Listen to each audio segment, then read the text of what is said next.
this for the Southeastern Synod, which is my home synod or synod of origin. Actually, when I became the director for campus ministry last year, it was one of my first pit stops because I want to make sure and see that you take care of home first, right? And to make sure that this particular area of ministry is wonderful. But it's also the home synod or the area of the region where higher education has meant the most to me as a recipient of or a participant of Lutheran Campus Ministry as a student at Morehouse and the Interdenominational Theological Center where I went to seminary. Campus ministry was my first call at the Atlanta University Center. So I'm very, very grateful. Serving as in the Lumen Network is a consortium, 249 plus. Those are the 249 official campus ministries or ministries in higher education within the ELCA that I help navigate some of the hiring practices and the facilitating the fund development, facilitating the training for new staff, and particularly developing resources for the young adult community and the cross-generational communities in which we serve, and for the practitioners as well, and for the staff and the faculty. If I were to share with you the directions that we want to encourage many individuals to go through that engage in campus ministry and to see its partnership with our denominations, is going into the thrust that our church is engaging currently with our restructuring, that we desire to grow newer, grow younger, and to grow more diverse. So I've kind of formulated my leadership in engaging campus ministry in those particular areas. One of the areas of growth for campus ministry and to engage in Southeastern Synod, or the territories of Southeastern Synod encompass a lot of this historically, is particularly in the area of diversity. Out of the 249 campus ministries, there are only about 2 that relate to historically Black colleges and universities. And that's something that we really want to kind of reverse that trend and engage a little bit more. Well, if there's any area of the country that has a deep, rich area, it would be what we call in the Lutheranism Region 9, but particularly in Georgia, Alabama, Mississippi, and Tennessee. My Lord, I mean, we could just spend all of our time relating to historically Black colleges and universities. We want to do that because of our 100-year commitment, over 100-year commitment to higher education. We see that that was an area that we've been deficient in multiplying in resource. The other area is to community colleges and technical schools. A lot of times when our mainline denominations engaged higher education, we focused on the 4-year liberal arts colleges and universities, but not paid as much attention as we should have to community colleges and to technical schools. And the wisdom that I have to push our church to encourage that, it helps us diversify ourselves economically, but it also helps our congregations to engage communities or people. Like, so for instance, those of us that have served in campus ministry, those students leave and go work anywhere in the world. But the statistics show that most individuals that go to community colleges and technical schools stay local. So our congregations have a better outreach if we spend our time ministering and caring for and serving with individuals at those local levels. So those are some of just a few of the thrusts that I've kind of been engaging the church. Also helping our church to understand that campus ministry or ministries to higher education is not simply a young people's ministry, right? But it is a cross-generational ministry. So I want us to stop saying, oh, that's, let's get the young people. That's what we need to spend. No, there are people that are graduating at 65 and 75 and, others. So our ministries should expand beyond that. If there's any place, and I'll end with this, that the ELCA in particular, who which I love our practice of ecumenism, religious ecumenism. And last year at our churchwide assembly, we engaged the interfaith network, interreligious network. Well, if there's any space where the church has been successful in ecumenism, has been in campus ministry, particularly historically, and not just with the Lutheran Episcopal campus ministries, but Lutheran Presbyterian and UCC Disciples of Christ. We want to grow that network and make it more concrete.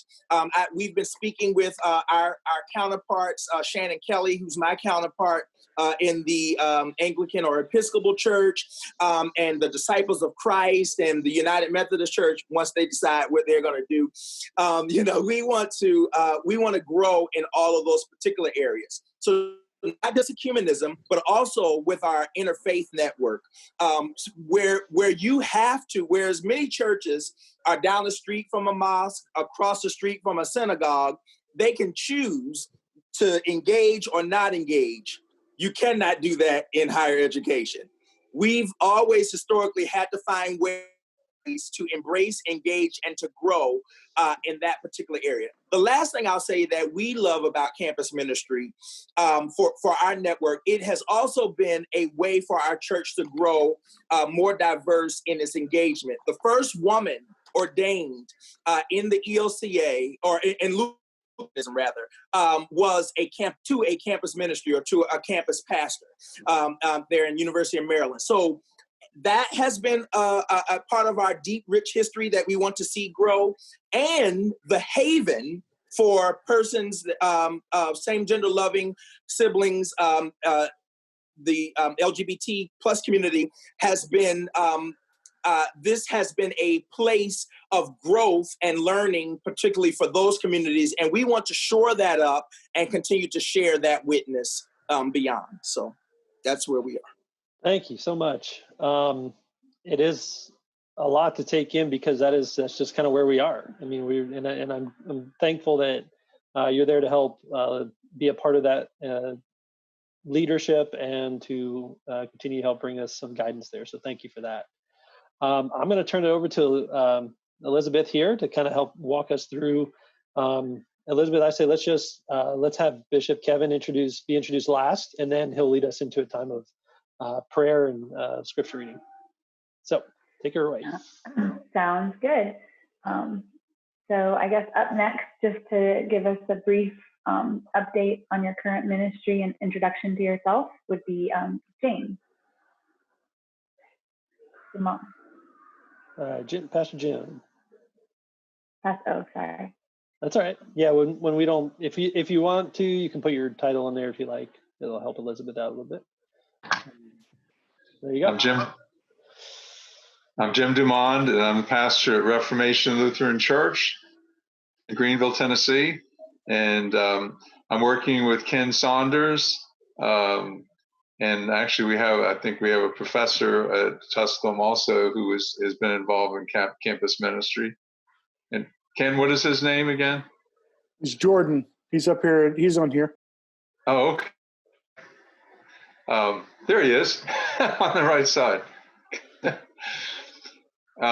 So we're excited about a new year. We're wondering how this is going to work out, but we're looking for some guidance on how we can. And I think Michael Jeanette's already provided some resources to Jordan, from what I understand. Jordan was telling me, and so that's all I have to say. Thank you. Great. How about the other two members of your team? Why don't you each introduce yourself? Jordan, why don't you start? Okay. I'm Jordan Baker. So I work with Father Pastor Jim. I'm a biology professor at Tusculum University. I got connected with them probably last year, early fall, trying to get something going. It was kind of back burner, and Ash Wednesday hit, and we had a student who's actually a Catholic student, but looking for a church home in the area. She is with a student that is a part of the LGBTQ community, and in Greenville, Tennessee, that's hard to find kind of a welcoming place for it. So she went to non-denominational churches, and one of the churches, pamphlet that she was given was very much against who she is as a person. She tried a different church home. The sermon eventually got into telling her she was pretty much not worthy to be a human. And so she really got disgusted by it. She went to Ash Wednesday and saw what Father Ken and Pastor Jim put together as kind of a mission statement plus some information that says that we are welcoming, which I think both of our church denominations do a very good job at. And so I was like, all right, we really need to get the ball on this. And that was about a month before COVID hit. And so we were like, okay, so how are we going to deal with this? I reached out to Pastor Michael and said, hey, we're virtual. We still want to do this thing. They're giving us some things. So we got some resources and did some of the Animate series, discussion series.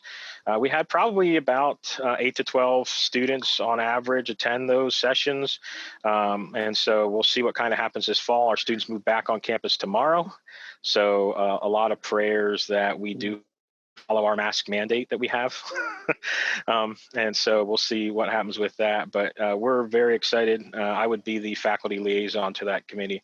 We are a Presbyterian USA affiliated university. So we certainly would welcome them in there. They do not have a student group on campus yet. I think the only real active one campus ministry team is FCA. So we have a lot of chance and opportunity to kind of offer another campus ministry. We just changed our mission statement at the university, which does include a section that says we are a caring Christian university. So that was a couple words I think allow us to kind of get a jump start to really live on that mission statement. So we'll see what happens, but I'm excited to work with Pastor Jim and Father Ken on this and see what we can do. Oh, that is exciting. Is there a question? I saw. Add anything? Yeah. Oh yeah, go ahead. Jordan, are they coming back to campus and having in-person classes? Yep. Yeah, we are. We're doing. Well, it's a little bit of everything. So we are cutting our class capacities down so that the rooms have been situated to put 6 feet apart. So like I'll see students Monday, they'll digitally log in the other half of the class. And then on Wednesday, I'll see that class that was digitally logged in. So our capacities will be small, but I mean, most of our lecture sizes, the biggest class normally, even without COVID, would be about 72. So it's not like we're seeing these 200 person lectures that I taught at ETSU when I was a grad student there type situation. So it is somewhat more manageable. We're down in Greene County, so the cases are a little bit shyer, but people also tend not to follow the mask mandates down here in Greene County. So those are starting to jump. That idea, as a scientist, this whole thing just is a whole nother thing that's just baffling to me of why we are ignoring science. Yeah, we will be back in seat. For how long? If I was a betting man, I wouldn't anticipate 16 weeks of it, but we'll see.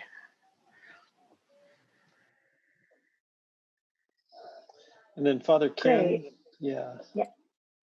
Hi, I'm Ken Saunders. I'm the priest at the rector at St. James Episcopal Church in Greenville.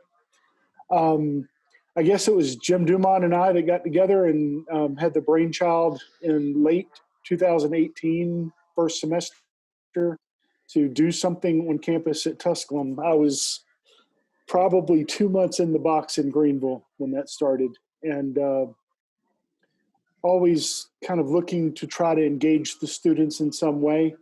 And it got off to a good start. We started working through the campus there with the engagement resources, community engagement folks, and they found out that we were interested in doing stuff, and they started to tap us for their community stuff like lessons and carols and some kind of Advent offering. And then when Easter rolled around, it was Holy Week and Easter stuff, and it is so. We were able to put together and offer some different opportunities for the students in that way, just to kind of get in the niche. As things rolled around, we picked up Jordan. Jordan's fairly new to our group, and hello. Sorry, Pastor Jim, would you mind just muting? I think that is a little bit of background. There, I got you. Okay, I'm sorry, I heard something else.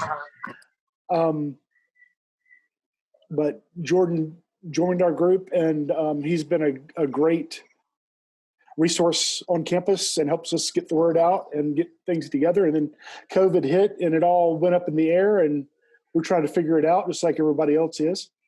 And of course, Jim and I still maintain our full-time parish gig, and we're doing the campus ministry thing out of love and commitment to serving Christ in the world. So it's tough.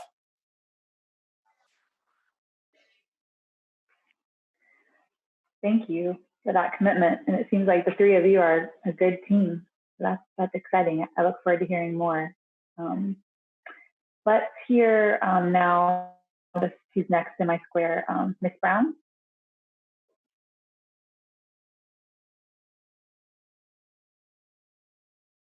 Sorry. Hello, everybody.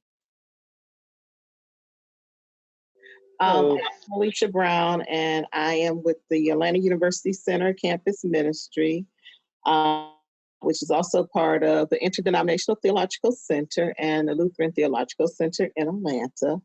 I've been with ITC for over 20 years, and I've been with LTCA for about 10 years now, doing ministry. So we're gearing up for the upcoming year, and we're going to be providing, of course, food to the students, as well as, our Ash Wednesday, and our other services, and we're going to do weekly online services. So we're gearing up for that. And Morehouse School of Medicine has just asked for me to come over and do something once a week. So our first kickoff, we're going to do the blessing of the mask, and we're going to have everybody bring their mask, and we're going to have them blessed. So yeah, we're kicking off something. I don't do pets, so with something else. Well, thank you for your commitment to ministry there, and you got a lot of that's a lot of folks to care and witness to and with and for. So, thank you for your commitment there. Let's move over to like the East Tennessee, Johnson City area. So, Father Jonathan, would you like to jump in, and then we go on to Chris? Yes, I am John Hermes. I'm the vicar of St. Timothy's Church in Kingsport. And don't let that title throw you. I was one of the first bivocational priests in our diocese, and they really didn't know what to call me, so vicar seemed to work.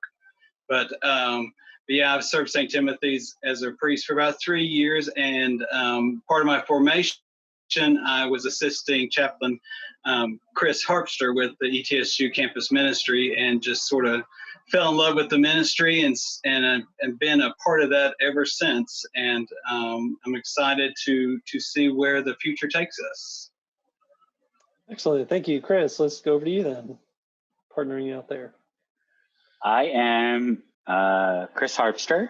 I am an ordained deacon in the Episcopal Church, and I serve at St. Paul's Episcopal Church in Kingsport as the deacon. I am the chaplain of the campus ministry at ETSU, Episcopal Campus Ministry. And I was the pilot program for lay ministry, lay-led campus ministry. And that was in 1999. And so I have been doing it for 21 years. And I also serve as the deacon of the diocese currently. And so the campus ministry has been my passion and my devotion, and I also believe that it is my call. I believe that campus ministry, whether it be on universities or community colleges or technical colleges, we are in a mission field. Our particular campus ministry has really embraced those who have been scarred by their institutional religion in the past, whether they were raised by it or whether they had family members that were pushing a particular dogma. they have found a place at the Emmaus House or the Episcopal University Ministry, and realized that there were other ways to think about being a Christian and what that meant and how that may have looked and what could be acceptable and what could not be acceptable. And had we not been there, they may not have had any conversation outside because they were so frustrated and angry and scarred. And so that's why I do what I do. Well, thank you for that. I appreciate the peek into the sense of call there. I appreciate that.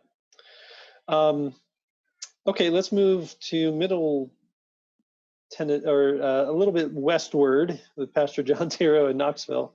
Can you share a little bit about your call and how you're serving? I'm in Knoxville, which I still think of as East Tennessee. It is, yeah, it is.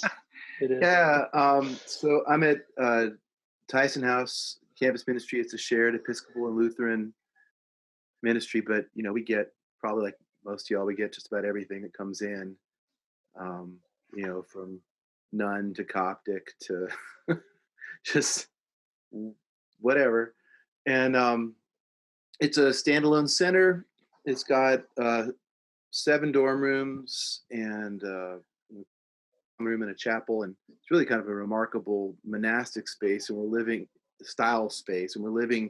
more into that right now. As to live there, you have to distance from everyone else, so they're forming up as a household, and that's providing something really special for them, and that they get to be with people they care about at their own age,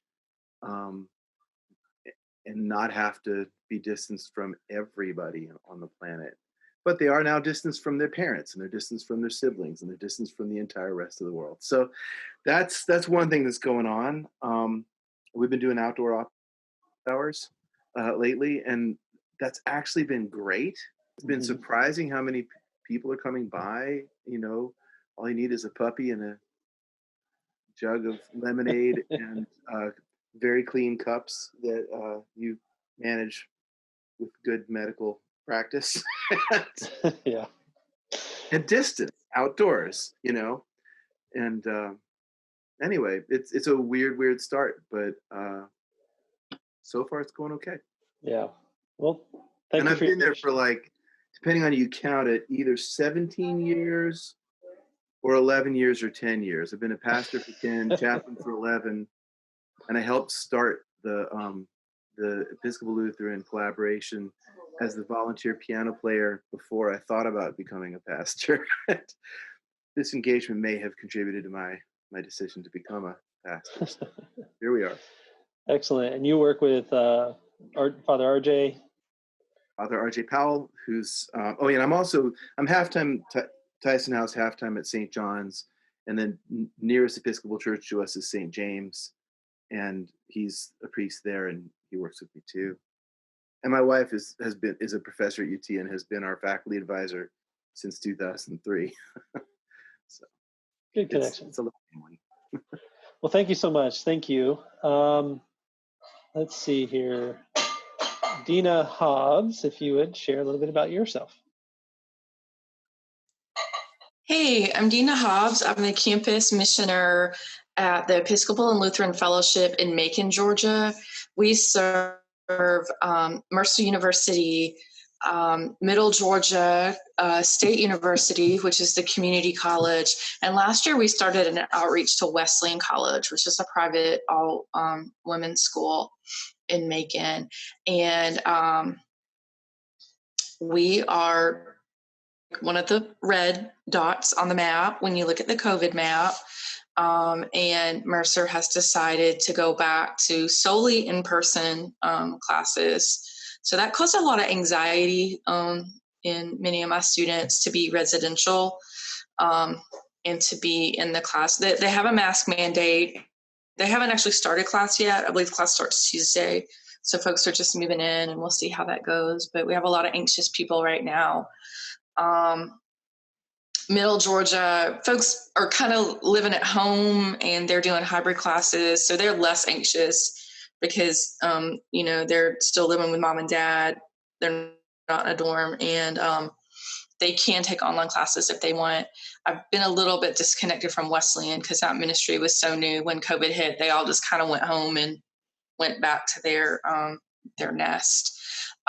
We do have a residential ministry. St. Paul's Episcopal is like maybe 3/4 of a mile from Mercer University, and they let us use their rectory as housing for students. And we were having our campus fellowship out of there as well. Now we're not doing in-person campus fellowship, we're on Zoom, but we did decide to let the 4 residents come back and live in the house for the year, in part because they felt safer doing that than living in a dorm if they had to come back to campus. Having their own room and their own kitchen and only 3 people to be around.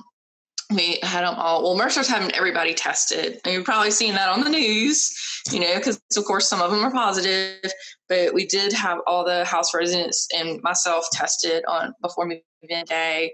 And we have made them a cell or a pod or a family or whatever you call it, where they're in community with one another, but they're to be very careful how they interact with the outside world. I'm still kind of anxious about that.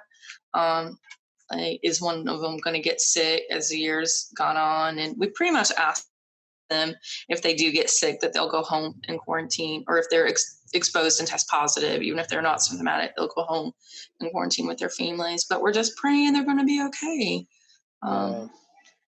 It's tough. Well, thank you for your ministry down there in Middle Georgia, part of ELF, the Episcopal Lutheran Fellowship. Yes. You have the best name, I think, of all the campus ministries, ELF. But thank you for your ministry. I think that's all of the campus ministries, but if I could just quickly have our... Wait, we forgot Pastor Andrew. Oh, I'm sorry. I've got the one you and I have affiliation with. I've got it in speaker view, so I didn't scroll quickly enough.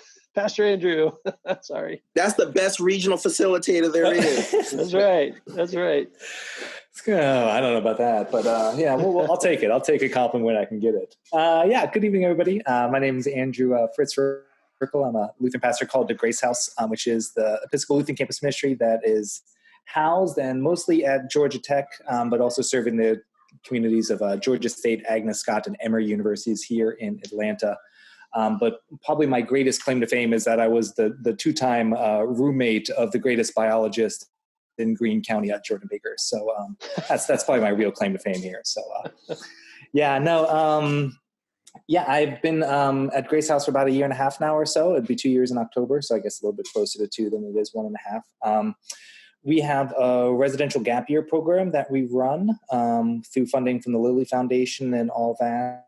That is now in its 6th year, so we're in our 2nd round of funding from the Lilly Foundation. We had 2 people be kind of carried over from last year into this year, and then added 1 new person. Yeah, so it was kind of an interesting transition of how do you take 2 people that were potting together over the summer and then add another person into that mix. We don't necessarily say we're a traditional campus ministry. We do a lot more advocacy work and accompaniment work on campus. We do a lot more interfaith work on campus probably than we do a lot of, just, Lutheran or Episcopal type of stuff. That is where our identity is found. From what we know and from what we can tell, we're the LGBTQ affirming Christian group on Georgia Tech's campus. So we kind of hold a very interesting space, not only there, but also that our house is located with fraternities and sororities all around us. So, we are the pride waving flag people on the outside of our house in the midst of Greek life, which is very interesting. But we have great neighbors. We like our neighbors. There's certain odors that start in the middle afternoon and kind of waft through the evening. But, for the most part, we enjoy our neighbors out on campus.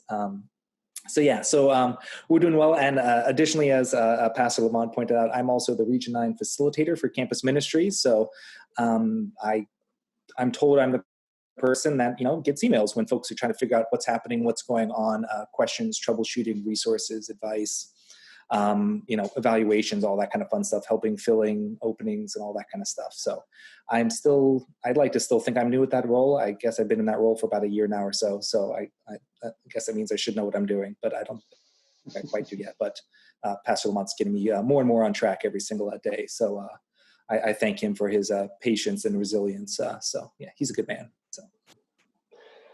Well, thank you, Pastor Andrew, the unforgettable Pastor Andrew.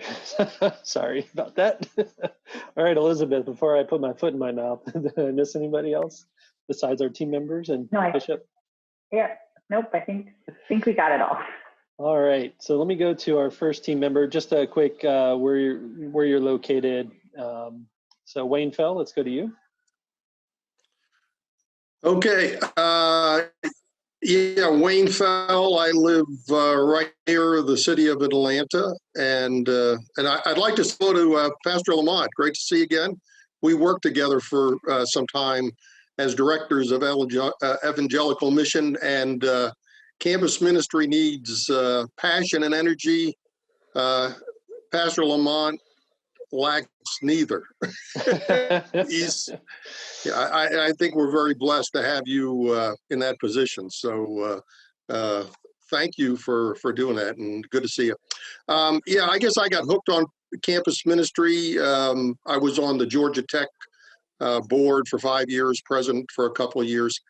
And once you get hooked, you're hooked. So very happy to serve on the committee. Thank you. And real quick, I forgot to say, which campus ministry or young adult groups are you relating to? Do you remember? ELF, yeah, ELF, and hi, Dean. Good to see your face. You actually see your face. Yeah, and also UGA, Holy Trinity is the other one. Okay. Holy Cross in Athens. Oh, I'm sorry, Holy Cross. Yeah. All right, excellent. Thank you, Michelle Elsenbeck. Hello, my name is Michelle Elsenbeck, and I live in Lilburn, Georgia, which is kind of close to Stone Mountain, Georgia, about an hour outside of Atlanta. I'm a member of Trinity Lutheran Church, and my youngest child got very involved at the Grace House and was involved with the campus ministry there, and I got involved at that point and have been involved ever since. And I'm so excited about having this meeting and trying to support you guys as much as I can and in any way I can. And thank you for what you're doing. You're a blessing to so many children, young adults. I call them children. But thank you, everyone. And I am blessed to be able to talk to Pastor Andrew and talk to Melisha Brown from AUC and from Grace House. Excellent. Thank you. Pastor Elise. Hi. Yeah, Pastor Elise Anderson. I'm the associate pastor at Trinity Lutheran in Hickson, Tennessee, which is basically Chattanooga. So I'm here in Chat or Nuga. I'm new, so I still don't know what the hip way to shorten Chattanooga is. Just for those of you who have Zoomed with me often, you know I have a very needy 9-month-old puppy. And so if I get up, it's because she's barking at me to let her out, but I'm still listening, I swear. I get to work with ETSU and Kennesaw State and Project Canterbury at UTC, and apparently being very involved with Project Canterbury, I've ended up on the board without knowing it. So,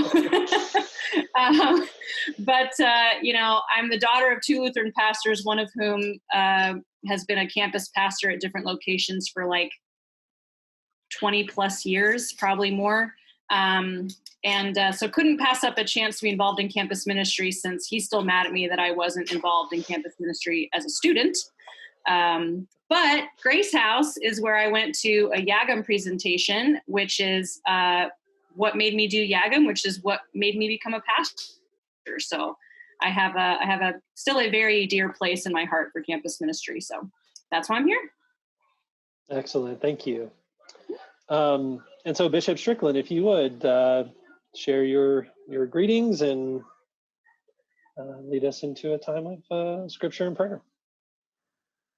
Good to be with you all tonight. And it's also good just to hear you and hear the stories about how you're taking care of an important part of our church. I'm Kevin Strickland. I serve as the Bishop of the Southeastern Synod, and our territory is Georgia, Mississippi, Tennessee, and Alabama.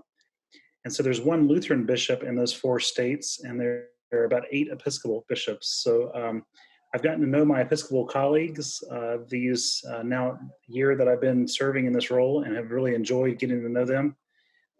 This is great to get to know you even in this way. I went to Newberry College for undergraduate in South Carolina, which is one of our Lutheran schools. When I started there was not an active campus ministry. And so there were 4 of us Lutherans who got together and restarted the campus ministry. And it was really important for me the entire time I was in school. And we were part of GALSM at that point, Gulf Atlantic Lutheran Student Movement. And I served on the National Board for Lutheran Student Movement, and was very involved in campus ministry those 4 years. But then when I was ordained, I moved to Maryville, right outside of Knoxville, and served St. Paul Lutheran, which is how I got to know the John Tiro, and preached and presided quite often at Tyson House, and loved that experience, and loved getting to know John in that way, even before he was ordained. So just really grateful for this opportunity to be with you tonight. And thanks so much for your service, all of you on our board, but also in your individual campus ministries. I don't know about you, but ever since this pandemic began, there's been the phrase of people saying that we have to create a new normal, and yet still trying to figure out what that means. I've also challenged myself to find ways that we can find hope in the midst of pandemic, hope in the midst of loss, hope in the midst of grief, hope in the midst of everything that seems like it's shifting constantly beneath our feet. So I hope you've been able to find hopeful moments, even in the midst of stressful, anxious-producing, weary moments. But as we look towards what a new normal looks like, I know you all as campus ministry people are having to think about new normal for campus ministry, outside office hours. What does it mean to make sure everyone's sanitized going into a home and outside the home, and all those different types of things? And as we create these new normals, I'm hoping that they don't all create grief and stress for us, but we're able to find hope and good in them. In the book of Isaiah, Isaiah writes this: "But now thus says the Lord, he who created you, O Jacob, who formed you, O Israel, do not fear, I've redeemed you, I've called you by name. When you pass through the waters, I will be with you. The rivers will not overwhelm you. When you walk through fire, you will not be burned. The flames will not consume you. For I am the Lord your God, the Holy One of Israel, your Savior. I give Egypt as your ransom. You are precious in my sight. Do not remember the former things, or consider the things of old. I'm about to do a new thing. Now it springs forth. Do you not perceive it? I will make a way in the wilderness and rivers in the desert." I wonder what new thing God is doing in the midst of our lives that we haven't even seen yet. And if we get out of our own way enough, it's amazing what God can do. So as God provides that new normal for us, know that God has already called us by name and formed us. God has got it. And if we can just move out of our own ways, I look forward to what God will have God's way with this, our churches, with campus ministry, with ourselves, and a movement of the Holy Spirit that I think this world is desperately in need of.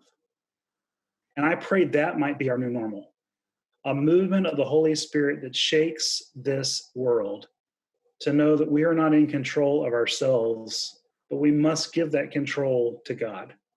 And in that new normal, I pray that the old ways that created burdens and barriers and stresses and isms and frustrations and things that label us down, not as God's people, will go by the wayside. And we can create new normal ways to where all are valued, all are seen, all are named, and all are found places in God's kingdom for their value and their inherent worth. Last week, I took just a couple of days off, which meant I was just in my house, not on Zoom for 4 days, but it was still nice. I don't know if you can see that, but it's Virus as a Summons to Faith. Walter Brueggemann, who's like, 87 years old, wrote a book in the midst of a pandemic. I mean, the man wrote a book. I'm thinking, I really got to step up my game with being productive, because this guy's, wow. But it's a really helpful book, and the title of it is Virus as Summons to Faith, Biblical Reflections in a Time of Loss, Grief, and Anxiety. And he wrote a prayer entitled At the Edge of New Normal. And so I'd like to use that as a way to pray us in this evening. And as I do that, I want you to know that we pray for each of these ministries often, and we encourage our congregations to do the same. Once we're able to visit one another physically, please invite me. I would love to be present on your campuses. I'd love to be present in your worship services. I've already visited Georgia Tech and enjoyed that visit, and they have good coffee there. But please invite me. I'd love to support. And if you're doing something virtual in this time that you think I can be helpful in, please don't hesitate to reach out to Michael or to me. Happy to help. But as we pray, I invite you into a posture of prayer. God is with you. Let us pray. Our normal ways are reassuring to us. It is our normal way to slot people for wealth or poverty. It is our normal way to classify people as us and other. It is our normal way to prefer males to the other gender. It is our normal way to distinguish heteros and the other. Our usual normals make us safe, make us happy, leave us certain. Only now our normal ways are exposed as constructs of privilege that cover over the reality of our neighborly situation. In the midst of this virus, we notice that the others are very much with us, and we are all vulnerable together. We sense the disruption, the loss, the deep dis-ease among us, and we want our old normals to be great again, except that we cannot. Except that you summon us to new futures made sober by the pandemic. You require us now to imagine, to risk, and be vulnerable.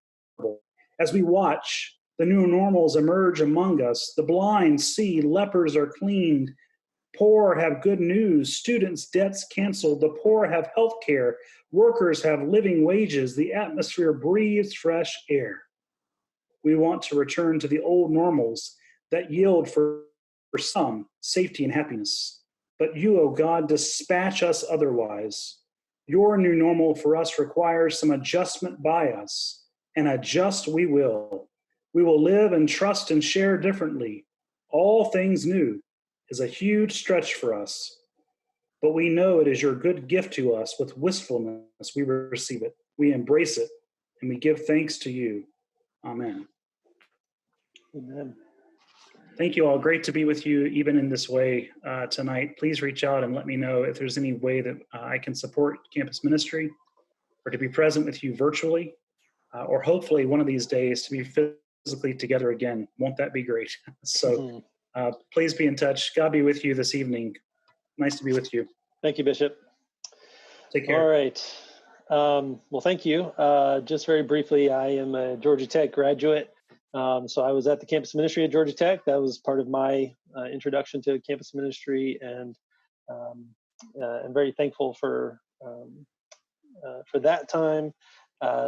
And we did just find an old DVD with a beautiful testimonial from a very young Michael Jeanette. So if anybody wants to, you can message me. $5 a download. So. Oh Lord, I wouldn't pay a nickel for that. But anyway, I'm just kidding. That was 182 5th Street out there at Georgia Tech, campus ministry, Lutheran campus ministry there. I resided at 182 6th Street for a while. That's the Kappa Sigma house, which has since been torn down and rebuilt. But anyway, those are different days. Well, thank you for being here. Thank you for all the introductions. Some of this is clunky and some of this is challenging just because we're all kind of meeting together for the first time. So thank you for heaping a bit of grace here as we get to know each other. So what we're going to do now to make this fruitful, and just to be clear, I guess I didn't say. Can I give a quick intro? Oh, yeah. Yes, mine's super fast. I was born into campus ministry. My mom was the first president of the board at Georgia Tech Campus Ministry. So back in the day, I used to be on Sunday afternoons after church, I'd go and hang out in the really cool house on a college campus. I was very little. So I went to Agnes Scott. And so I'm actually the bridge that brought that campus ministry and got Agnes Scott included in there. And then I went to grad school at UGA. So I did campus ministry at Holy Trinity. So anyway, that's me. Sorry, Elizabeth, thank you for that. And so, yeah, so we're going to spend a little bit of time in some breakout groups. We have just 2 main breakout groups. We try to group y'all by likeness somewhat. And if you're not in the right place, then just get to know each other. But as we do that, let me do one quick poll here again real quick. Let me pull up a different poll. This is just a real brief question. It's just one question. And then y'all can I'll share the results once you answer this question here. During this time of pandemic and physical distancing, we have connected with more, fewer, or about the same number of students. This was kind of different in each location. So if y'all can answer that question real quick, we'll share the results, and then y'all can kind of go into the breakout rooms, and we'll spend about 10 minutes there where we want you all to be able, share a little bit about sort of what's been sort of the biggest concern, or what is the state of your ministry. Elizabeth, can you give a little instruction on how we're doing that? Well, I mean, I think you kind of did. So I think we're good. So and we'll post that question in the chat so you can see it when you go in your group.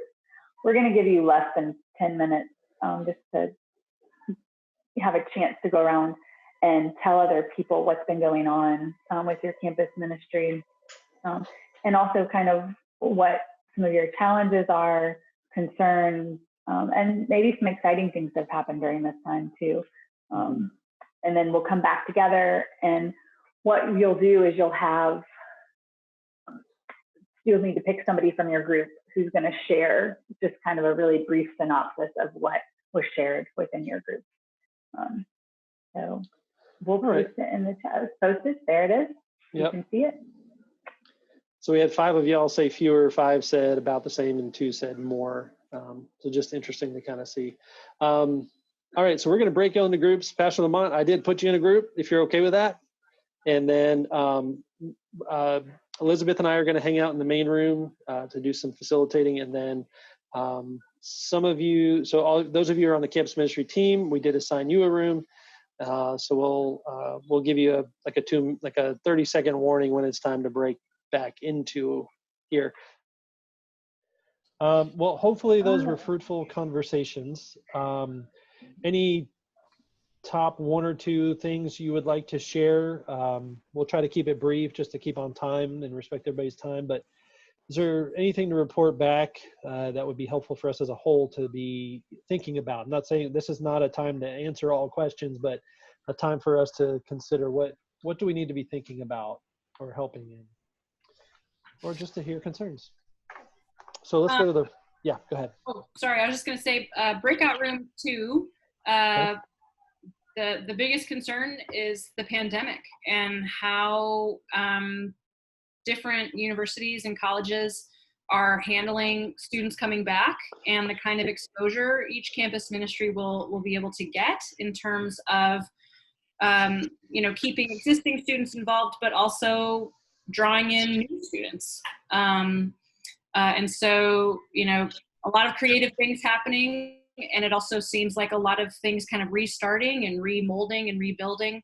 I didn't say in the breakout room, but speaking for Project Canterbury at UTC, they're essentially starting from scratch, or I guess I should say we, now that I'm fully engrossed in that. But it seems like that's kind of the case across the board for a lot of these places, either whether it's selling the property like at EPSU or just in the Atlanta area. Ms. Brown said, what, you've got 7 universities that you're kind of, oh gosh, it's crazy. But, kind of trying to communicate with universities in terms of what is happening and what the student presence will be. Did I get everything, Michelle? Yeah, I think you did. Thank you. All right. Anybody else from that group? Was that okay? Was that a good synopsis? Yeah. Thank you all. And then from the other group, anybody want to share? You all were sort of the groups that were kind of established with housing. I know ETSU was in that category too, but anything else from the other group? You know, I'll come in. Listening to our leaders, you know, what I picked up, certainly it's about the virus, right? That's what everybody's dealing with. But what I heard was, you know, tremendous amount of anxiety on the part of students. On the other hand, what I heard was that's probably an opportunity where people are looking for stability, because there was comments about, you know, when you get out there and let people know you're there, there's a receptive audience of that. And, you know, I think we talked about this on our committee, on our team, that, you know, if people want to know why you need campus ministry during a virus, we'll show you, you know, exactly why you need campus ministry, right? So, so anyway, it was, to me, it was you know, the two edges of the sword. One is everybody hates the virus. On the other hand, you got to work harder, but there's probably greater opportunity. I don't know. You guys can fill in, or you know. I feel like we touched a little bit on food insecurity. That since we feed them so much on the regular, and now we can't do that the same way. Like, how are we going to make sure they're fed? Also, dining. Like, if I was a student, I wouldn't want to go to a dining hall right now. I'm a little OCD, to be honest. That would not make me feel hungry. We're mostly doing takeout only. So they come in, pick it up, and leave. Okay. Yep. Yep. Okay. Anybody else from the group? Was that good? Okay. All right. Well, I'll say this to kind of keep us moving along. If you are sensing a higher calling and need to take a quick break, you can do that. But if you're all right, then we'll keep rolling on. Pastor John Tiro did say he does have other obligations later this evening, so we're going to keep talking. But Pastor John, anything you want to share before you have to duck out?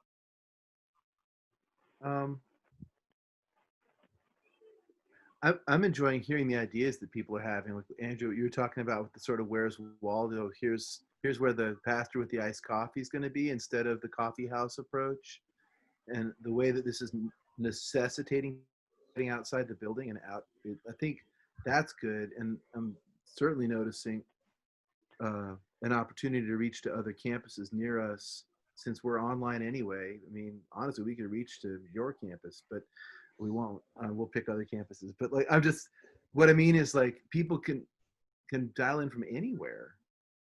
So anyways, there's good stuff here. Sorry I have to go early. I would really like to hear whatever else develops in this conversation. I can be here like 9 more minutes. We're recording this, right, Michael? We are. That I apologize. Yeah. So I meant to make that announcement at the beginning. Is everybody okay with that? We're recording. I apologize. I meant to make that announcement up front. So you'll be able to catch what you missed. Yes. Great. Thank you. Yes. Chris and Hartster. Also, John, you and I can talk too. That would be great. Yeah, like I said, I'll be sure to make sure everybody has emails, and you all can start connecting with one another directly. Wanted to, so like I said, if you need to step away for a moment, that's fine. I'm just going to run there's about 2 or 3 minutes of here's what kind of the Synod has been doing or can be doing to be a resource. And when I say the Synod, I'm some insider language again, sorry. Georgia, Alabama, Mississippi, and Tennessee, that's our 4-state region. And let me just kind of give just a 30-second thing here. As I've been working and networking and getting to know you all, it's been my understanding that there probably hasn't been this collective of Lutheran and Episcopal friends like this, or those just happen to be the connections we have right now. If there are others that grow, we'll invite them to this table too. But this is the first time we've been able to kind of have all of you all together. And to me, there's just great fruit that can come from that in just knowing each other exists. We have a couple of things like like a referral network, you know, and some like I don't know if the Episcopalians have an equivalent, but the Lutherans have a, you know, like the Lumen Referral Network is an example of how to connect students, high school students to colleges. I decided to throw one together real quick for the Synod. Just the more ways we can make those connections, the better, I think. Pastor Lamont, I don't know if you're going to speak to that later or not, but you know, that's a tool that's in place not just for Lutherans, but because we're working much more ecumenically. Like, what are the possibilities there of broadening our connections and helping to bring one another into those ministries. So just trying to broaden that out a little bit. We do have a Facebook page. We do have a Synod. We do have a Facebook page for youth and young adults. We have a Facebook page for the Synod. We have an Instagram for the Synod, for the youth and young adults. That is an avenue I would love eventually to kind of create a system where we can take your messages, your events, your things that are going on. Like I think I saw Dina. I saw you had some things that you put on Instagram recently. Pastor John, that's where I saw about your outdoor office hours via Instagram. Thought that was very cool. And if there's a way we can start funneling those together, we'll have to put a system in place to say, if you can get those to us, we can repost those on Instagram, but you can certainly feel welcome to post them on Facebook. I don't know who's on Facebook these days, right? That's the older crowd, I guess, but to cover all the bases. But the other thing I'm a big fan of is even if we put them on Facebook, even if it's not reaching some of the young people, at least people know it's happening, right? And that interests folks who, you know, a brief story and then I'll turn it over to Pastor Lamont. When I was called to Advent Lutheran Church in Murfreesboro, we had a gentleman who was a very peculiar gentleman. And he said, well, I know you do a lot of work with youth, but you know, it's the older folks that pay the bills. So what are we doing for them? And I said, well, let me ask you this. Does it make you feel good to see all those young people running around here? Well, yeah. It's like, well, maybe we should pay attention to that because that's part of the ministry, right? I mean, it's not a silo. It's all one big family and one big group. So, you know, what can we do to help share the word about what's going on in our campus ministries to help people see that ministry is happening with our young adults? So that's part of my hope too, is that we can keep sharing the word, even if it means, even if it just means whether it's going to the adults, the students, all the above. A couple of notes here. Just rejoined our Campus Ministry Association at ETSU. That's from Chris Harpster. We're starting exactly this with social media. Excellent. Thank you for that note. So yeah, as we continue to grow our resourcing, this is the way we can help as a Synod Campus Ministry team. We can help kind of build up that familiarity and that communication. Elizabeth, did you want to jump in, or do you have anything? Just that the link to the student referral forms that we worked on and all the other links you're going to send out after this. Yes. So everybody will have them. Yeah, I figured just to save time, we're not going to share that referral form. You can just go look at it in a follow-up email to all of you. So thank you for that. Well, let me turn it over. And just again, just another resource, obviously, is our people here who are on the campus ministry team. Once again, Michelle, Wayne, Pastor Elise, Elizabeth, who's helping to chair this. And then, oh boy, who are we missing? Pastor Chris Smith. Pastor Chris Smith, thank you, yes. So. Can I ask a question to Pastor Lamont? Please, go for it. Well, he talked about reaching out. It's Jim Dumont. Excellent. He talked about reaching out to two-year colleges and tech schools and that. But what's the best way to trying to connect with community colleges and tech schools? I mean, we have hard enough time trying to, connect with a four-year school that has, but do you have any suggestions on that? Actually, brother, it tends to be, it depends, of course, on the institution, but community colleges by their charters and nature are not private and tend to be more welcoming and inclusive of engaging partners and many partners in ways that maybe private or liberal arts colleges historically have not been able to do, only if they choose to do it. Right. So I would, through your community colleges, engage. I mean, all of them and most colleges have obviously student engagement offices that you would consult with. I can speak predominantly in California. California has one of the strongest community college networks of any college, like college network or consortium. And they have, throughout all of their community colleges, a commitment that they have to engage community partners like, civic and religious and all of those kinds of things like that in order for them to even exist. Okay, thank you for that. Does that help, Pastor Jim? Does that kind of paint a little bit of a picture, or? That if we could try to include, the community college in with our ministry at Tusculum, that might be help to boost our numbers and Yeah, we are trying to deal with that. We are pushing dual enrollment at Tusculum too, so the high school taking college credits. And so, like I said, transformationally from internally, we're trying to deal with a lot of that. So I do think that probably does. Of course, Walter State main campus is about 45 minutes away.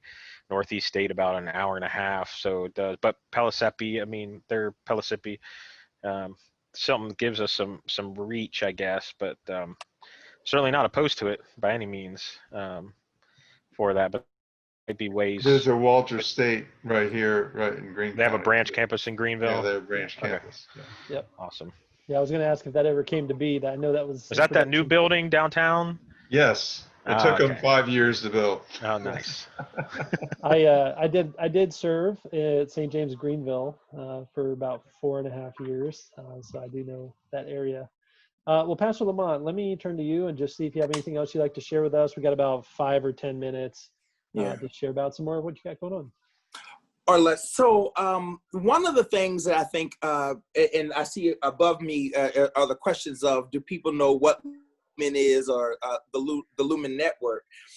And predominantly, you need to know, like, it was birthed, for those who don't know, out of a time when some had felt the church had abandoned campus ministry because of restructuring. And so in its development over these last 12 years after the last restructuring, and then obviously we're here back at on the precipice of another restructuring. Our network is obviously historically strong, right? There are people that are now retiring from campus ministry that have been pastors for 35 to 45 years, and just now retiring because of the life-giving work. I just want to share a couple of things about the value add of being a part of this and what we engage or what we offer. So for me, thank you, Michael. This is about a opportunity to prevent silos and isolation. Sometimes we're in clusters. I remember years ago, and I don't know the full relationship with Melisha and Andrew, but the reality was when Megan and she was at Georgia Tech and I was at Atlanta University Center, we always met and always engaged. So there's one thing to have a local colleague, but then there are some of us that have areas where you're isolated. So being a part of the Lumen Network puts us at connection with a larger group of a couple hundred individuals who are practitioners just like we are. So that's one of the beautiful things. And because our church is divided up in regions, and you happen to be in Region 9, the churchwide organization does continue to support and fund a region midwinter conference and an annual conference in June. And usually the midwinter conference is obviously in January or February of each year. And historically, your region has always gone to Isle of Palms, which tends to work out well. You can get some good time there if the weather works right, but with climate change, who knows? But the reality is those are pieces of it. I manage about $1 million granting budget every year that has not changed. algorithm for that has not changed for how that money is dispersed, which has not allowed an opportunity for new ministries to be a part of that engagement. I'm changing that because there are ministries that are, it's kind of like an evened out. And I think that it's time for us to look at ways in which maybe this year, Atlanta University Center needs $10,000 for the next 3 years rather than, 40,000 for 1 year or whatever that may be. So changing that kind of algorithm for how the national church continues to support. Because of our longstanding nature, people have given to this ministry through funds and endowments that exist. And we have several $1 million in endowment with about maybe $300,000 that we have access to, not necessarily every year because some of the funds get depleted and then need to be re-engaged, but that's currently what we're looking at. But I'm trying to engage a more transparent way that across the board, all campus ministries will be able to receive the benefit of some of the fruits of our endowment. Some endowments are for taking your students abroad, which we won't be doing for a minute. So you got to send that money back if you got it. But other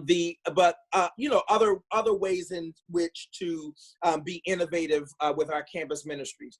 Pastor Jeanette talked about the referral system, and we are redoing our website currently. So what you see now won't be there probably in another month because it should be complete. Where we have portals for our practitioners, portals for students, and making our presence not so insular, but taking our ministry outward. So wanting boards to understand what goes on in the Lumen network and how we engage with that. So that's something that is new and coming up. We also have a historical institution called the NLCM Inc., or the National Lutheran Campus Ministry Board, that houses a lot of the resources of the property sales that have occurred over campus ministries that opened and or closed over the years or obtained property. And because historically the church, and this shows the level of support that our denominations have done, invested in campus ministries, those deeds reverted back to an organization or the denomination. And for us, it is the National Lutheran Campus Ministry, Inc. And that's an opportunity for those ministries that need grants and or stipends to help redo, make your ministry differently abled capable, and things like that, or you have a new building project with a no interest loan or whatever that or grant that the board desires to give you. Lumen Network helps with supportive relationships. Again, not just through the 2 particular events that I had, but we also employ 9 region facilitators that coordinate campus ministry in what the ELCA calls for you all Region 9, which is more of the Florida Bahamas Synod and South Carolina, North Carolina, and the Southeastern Synod that predominantly in Virginia, I think, makes up Region 9. And Andrew Rickle is the campus pastor, is the Region 9 facilitator that is an extension of my role in your territory, right? So, and we do this by sharing information. One of the biggest things that we need are good information every summer when we have our annual reports, because that speaks to the overarching nature and narrative of campus ministry across the ELCA. So filling out those reports and sharing that information is key and strategic. One of the things that you'll also see coming up soon is the starting of new campus ministries. And historically, the campus ministry network was its own structure.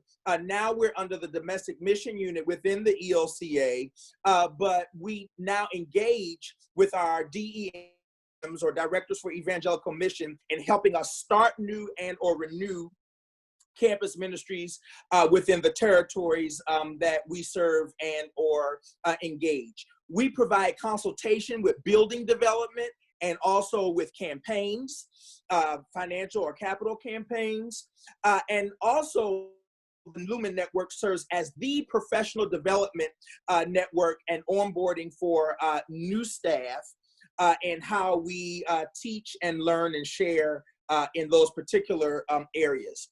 A new area of growth that you should be mindful of are what we call now the Lumen Academies, which were birthed out of this pandemic and our inability not to gather in our same ways as we normally would, but to have teaching moments where we bring practitioners in or specialists to guide us through conversations. For the summer, our Lumen Academy engaged race, ethnicity, and interfaith connections, digital worship and or learning, and also, what was the last one? Oh, your mental health, how to chill out and don't stress over stuff. But not with the stuff that Andrew smells along the way that from the dormitories that he sees, not that stuff. Not yet, not in all 50 states. The other way, and the last thing that I'll say is something that we did about 2 years ago. We did some strong research to help us to understand, and you could also see that information is on the Lumen website, and download the research report that was done. And when I took this role, I read that profusely, and I was really blessed to see some trends to engage. And one of the things that we realized that with all of our ministries, the students have valued it, and they see us as the affirming spaces on many of our conservative campuses, and how we engage in those particular areas. And our ministries have blessed and affirmed them. And many of the students see us as unique. But because of some nature of how we engage our alumni and their participation, many of them have not contributed and or engaged further after they have left campus ministry. And that's something that we really need to pay attention to and work. One of the other things that came out of this, and if we were to talk about how we can grow our ministries and how we can get deeper in these higher education institutions, is that there was such a focus on the student engagement that we forgot that we are ministers to the faculty, administration, and staff. You want to know where the power is on the campus? Ask the person who puts toilet paper in the bathrooms in the row. Like, you want to know, you want to have some good weight, you get engaged with those persons that work in the cafeteria or the food service industries. And the students know that, but we as practitioners and leaders need to learn how that's how we have engagement with students, because even they can tell the student, you need to go see Pastor so-and-so or priest so-and-so. So that's one thing that we want to focus on, or recharge ourselves and re-engage, that we not be so siloed and just focused with blinders on students, but expanding that and seeing our nature and of engagement to be more broad.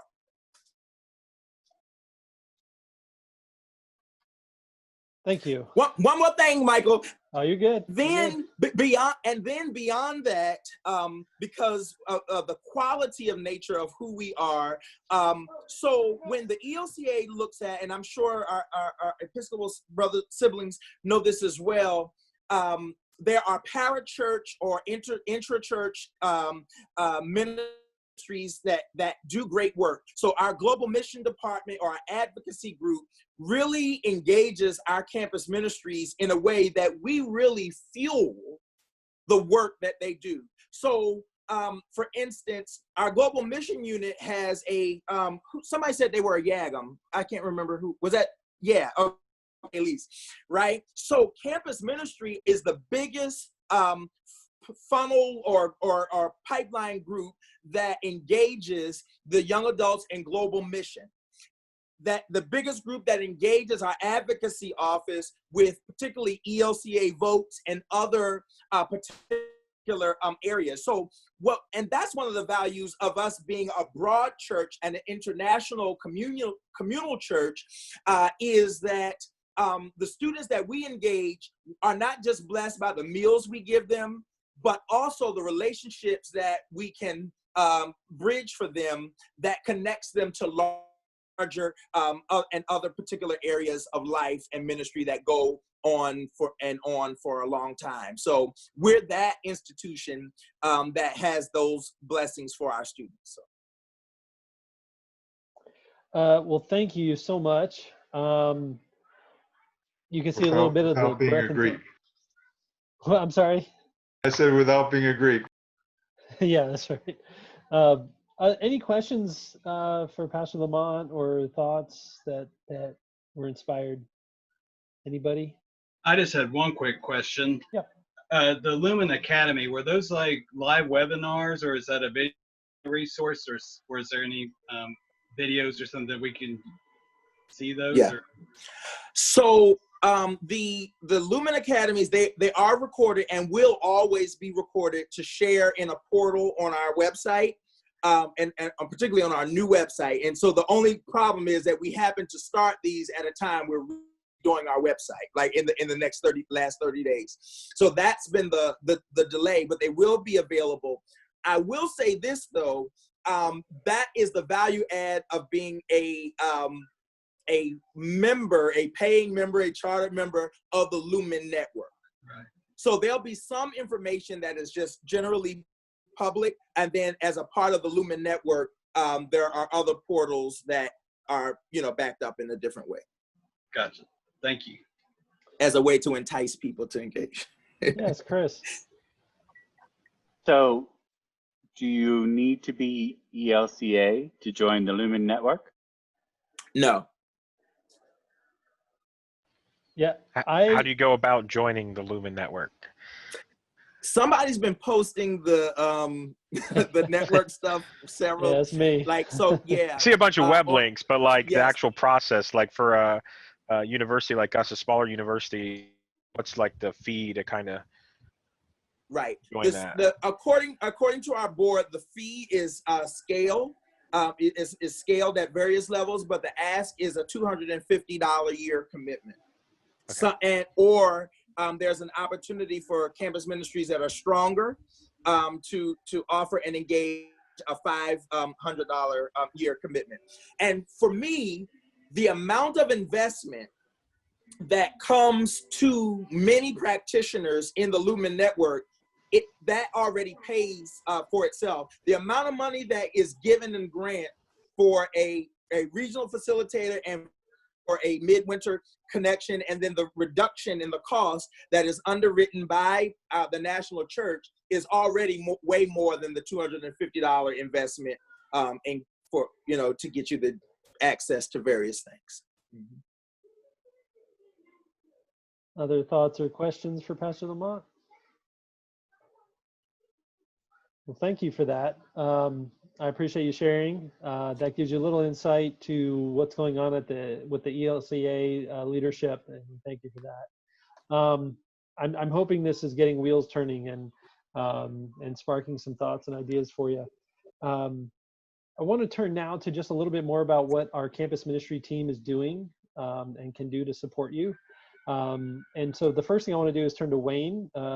Wayne has served as a director for evangelical mission on our synod staff before, and as you heard him say, he's had some campus ministry experience. So Wayne, would you mind sharing a little bit about what you have found and some resources that could be helpful to our?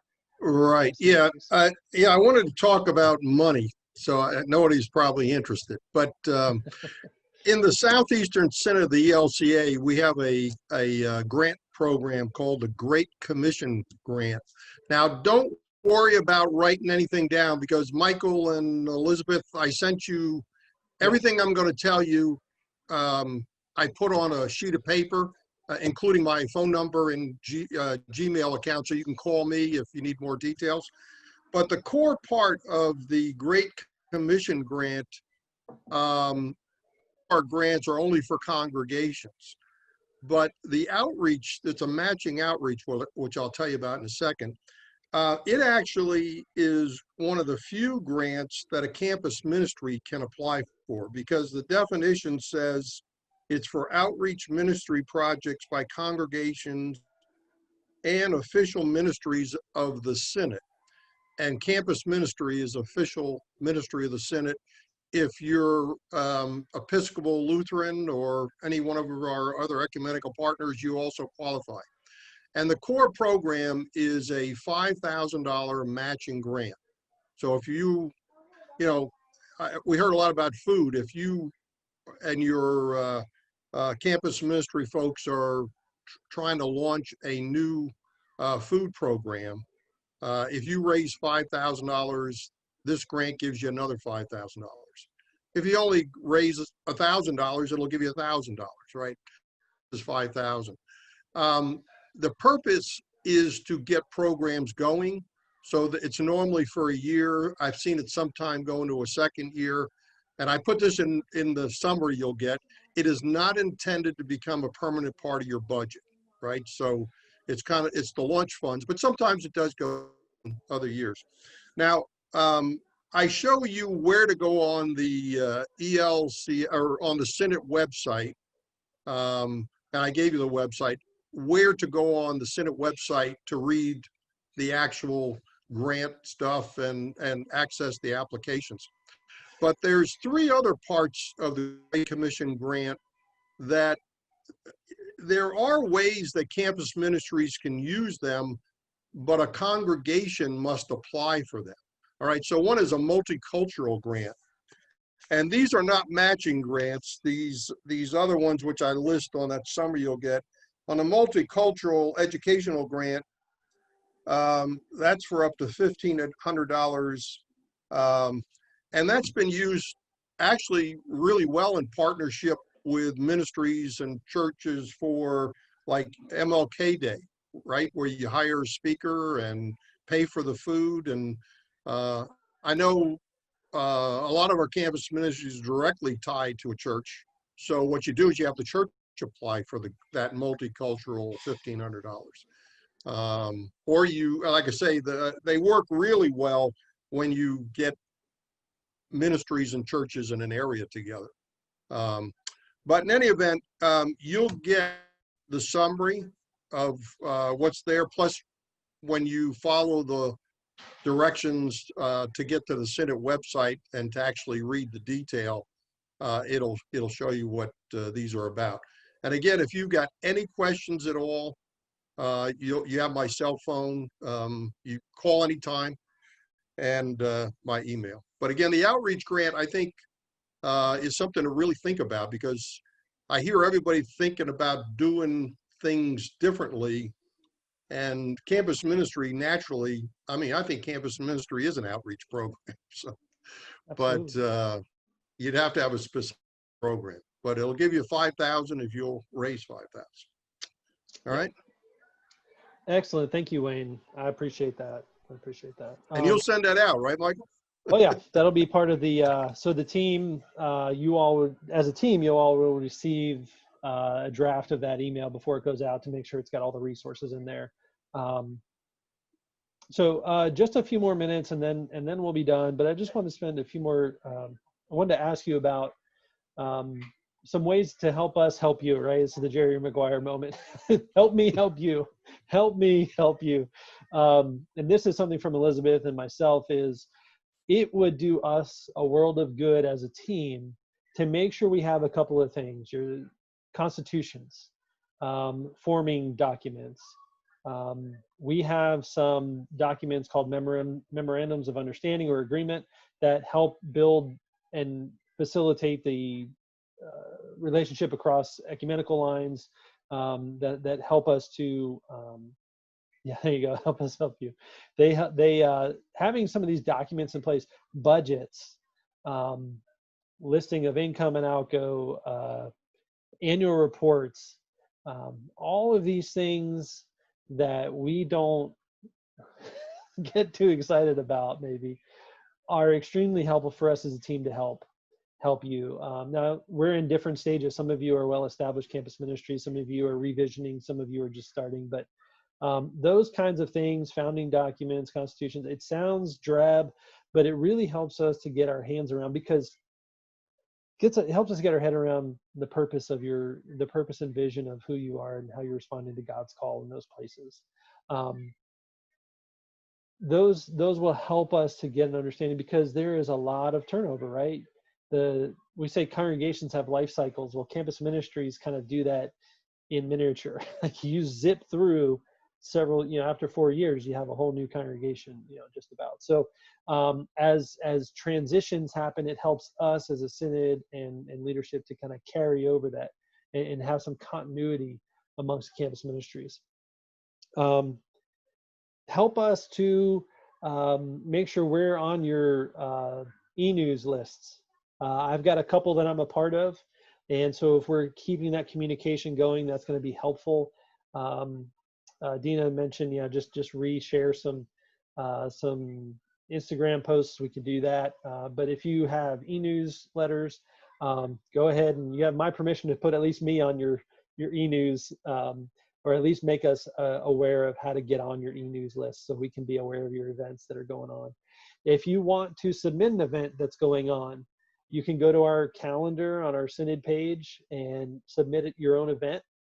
It's somewhat limited in capability, but as soon as you list that, I can enhance it or include other things. And so let me stop there. Elizabeth, is there anything else to add to that part of the conversation? Or team members too? No, I don't think so. Michelle or Elise or Wayne, anything else to add as what can we do as campus ministry team? I think one of the other things is if you are geographically close to maybe another campus ministry that's not here, like I said, I kind of look over, or I'm trying to look over ETSU, UTC, and Kennesaw State. I have yet to hear from anyone involved in Kennesaw State. I cannot get a hold of these people.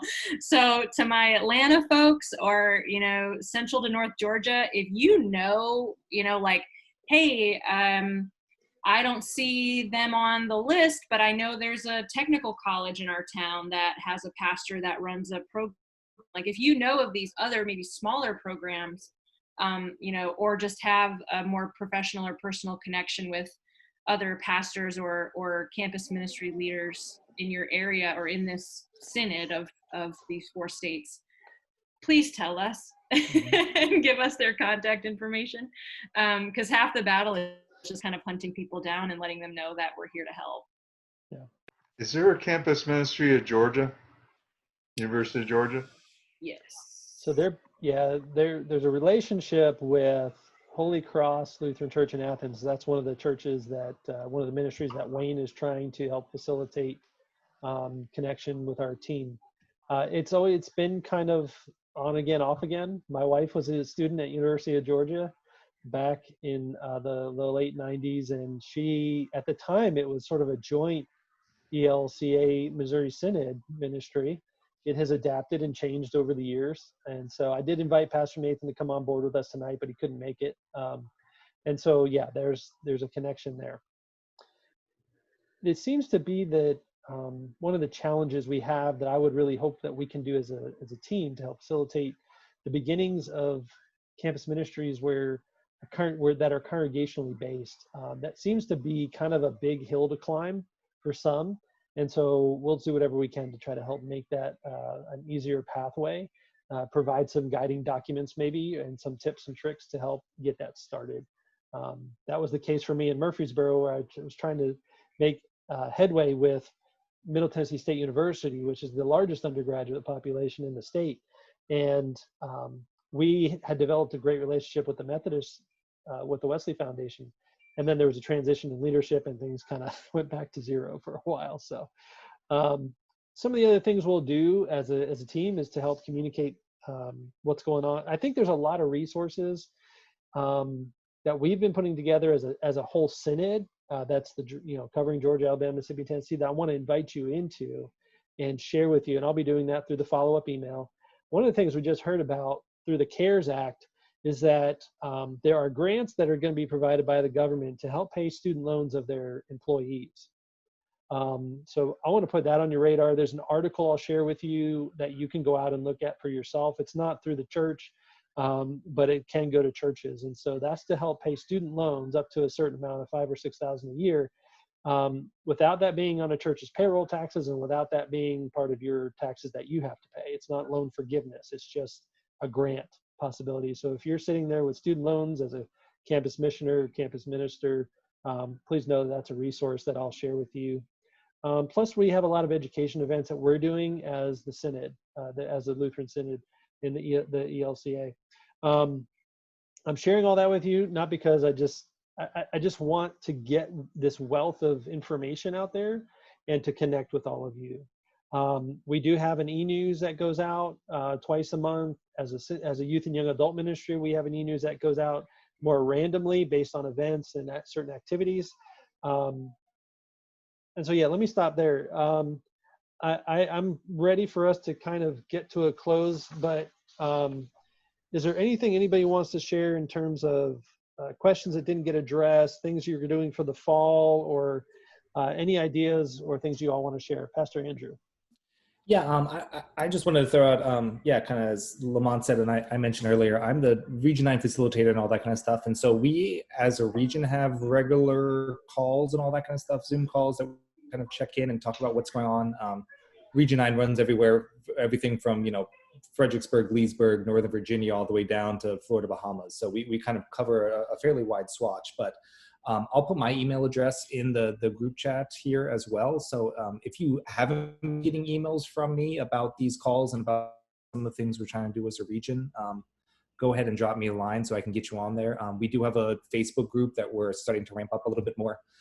And we're going to be having probably a few more intentional conversations and all that coming up the next couple of weeks about how we can do, thanks Jordan, good to have your email, about how we can do a few more things regionally together in partnership, kind of support one another fall, as we're thinking Synod, but as we're thinking large as well. So I'll drop mine if folks want to drop me a message, or if you just want to put your email in the chat, I can go ahead and I can snag those and update my spreadsheet as well. And I haven't heard anything from Kennesaw either. I've tried to reach out to Kennesaw and I haven't gotten anything. So you're not alone there. I'm going to install their pastor in about 2 weeks, or a week and a half. Pastor Randy Jones, he's the pastor out there, and I'll be rekindling that conversation. I touched on that when I talked to him about 2 weeks ago. So it's slow going. Yeah. They are literally surrounded by the university. It's like to get to the church building, you have to be on the campus of Kennesaw State. So cool location. Yeah, it's really neat. Yes, Jonathan. Under the Help Me Help You category, the documents that you're needing for ecumenical shared ministry, is that in a certain website, or can you send that to Chris and I as we talk about moving forward with the ETSU? Yeah, one of the things that I'm needing to learn about, and this is where Pastor Lamont is going to be giving, I think is either giving guidance or there may be updates, so you can speak to this, is what does, what's the word I'm looking for? Evaluation of campus ministry look like? Historically, I think it's been like triennial, sort of every 3 years, which helps every 4 years, I think, quadrennial. Are there updates or thoughts on that you want to share, or kind of just maybe give the standard, like, here's what we do? Yeah, so that evaluation quadrennial kind of has been relaxed for several years because of just how the church has to decide how it wanted to engage in campus ministry. However, with the current granting system being revised and the impending upward engagement of the church with growing younger, growing more diverse, and growing newer, we have already been talking about that there'll be much more evaluative kind of consultations that won't be quadrennials, because we also believe that having a quadrennial observed 4 years, and then the problem has already been in existence, rather than kind of a yearly evaluation that will be much smaller and help us to address things quicker and respond to them. So whoever, that's not worked out yet, but it is being worked out. And there's a possibility that it will strongly be tied to grant recipient or Synod and or national grant engagement. Yes, and to thank you for that, Pastor Lamont. And to engage a little bit further, we do have some examples of memorandums of understanding between, and which is part of what you're asking about too. Those are there are structures for that. What that looks like in every case is different, because as I'm finding out, every campus ministry is its own unique unicorn. So it's different in every location. Partnerships and resourcing is different. Sometimes there's more efforts in terms of availability of time from the Episcopal side versus the Lutheran side. Sometimes financially it's more Episcopal and the more Lutheran. Who owns the building? You do get into those kinds of questions, and that's what the memorandums of understanding do help with. So we've got, I know we have those with Grace House and with Episcopal Lutheran Fellowship down in Macon. So we do have some examples to work from. Does that help answer, Jonathan? We can send you those examples and kind of, I did speak with Pastor Jim Nipper. They do have a contact there that wasn't able to make it tonight, but he is at Our Savior Lutheran in Johnson City. So we do have a connection that we need to make with you there. In fact, it was today that I finally got a name and an email, so I'm excited about that. So we'll pass that along.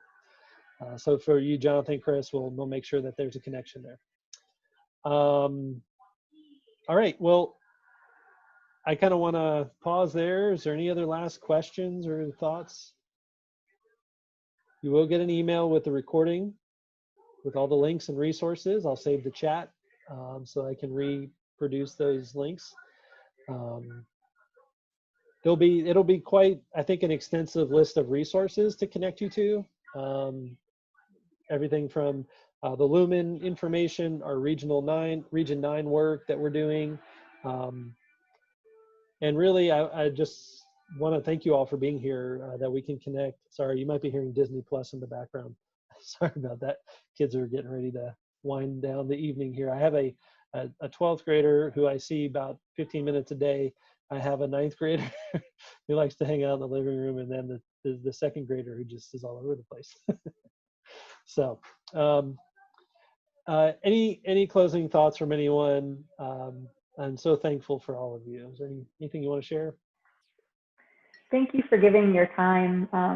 And we really hope that we can continue to do meetings like this. Hopefully in the future, they won't be so cumbersome as we're trying to get to know each other. And when it's safe, we'd also love to be able to get together in person, come visit you. This committee has been tremendous to work with. Their energy and passion for campus ministry is awesome. So definitely use them as resources. And I just got very excited tonight as you guys organically started being like, oh, I need with this and I need this, and just doing what Michael and I envisioned back in January when we put all this together. So thank you for your time and your commitment and your service to our college youth. Yep. And thank you, Pastor Lamont, for reminding us that it's that broadening of it's students, it's faculty, it's staff, it's all that. I really appreciate that. Father Ken, let me go to you real quick. As the newcomer to the table, I appreciate your welcome. Appreciate you inviting us in and making us part of this. Absolutely. I just find a lot of good synergy tonight and a lot of good energy. So, and hopefully, if anything else, like Bishop gave us a message in our last Bishop Strickland gave us a message in our last Synod e-news of basically, please know you're not going at it alone. That we're walking together with one another, and that's really one of the goals of this evening, is to know that we're doing this together. We're fumbling our way through it, stumbling our way through it. But we receive the grace from God that we get to share with others, and that's what you all get to do with those students, staff, and faculty. That's really neat. That's a really neat opportunity. So, all right. Anything else before I close this out in prayer? Thank you again so much. I'm really glad all of you could be here. Let us pray. Gracious God, for the various communities to which you call us, we give you thanks that we might be able to receive the grace from you and share that gift with others. Help us to know in giving that we receive. Help us to know that you are calling us where we are, equipping us, preparing us, to love and serve others. Help us to be the perhaps an oasis of grace in the places where there seems to be a lack of joy or a lack of acceptance. Help us to be your hands and feet in the world. I give you thanks, Lord, for this group of people gathered this evening. We give you thanks for this time. In Jesus' name we pray. Amen. Thank you all so much. It's good to know Pastor Andrew loves Paul Rudd. I just realized that's what was behind him. There you go, Paul Rudd. Excellent. Well, you all take care. Have a great evening.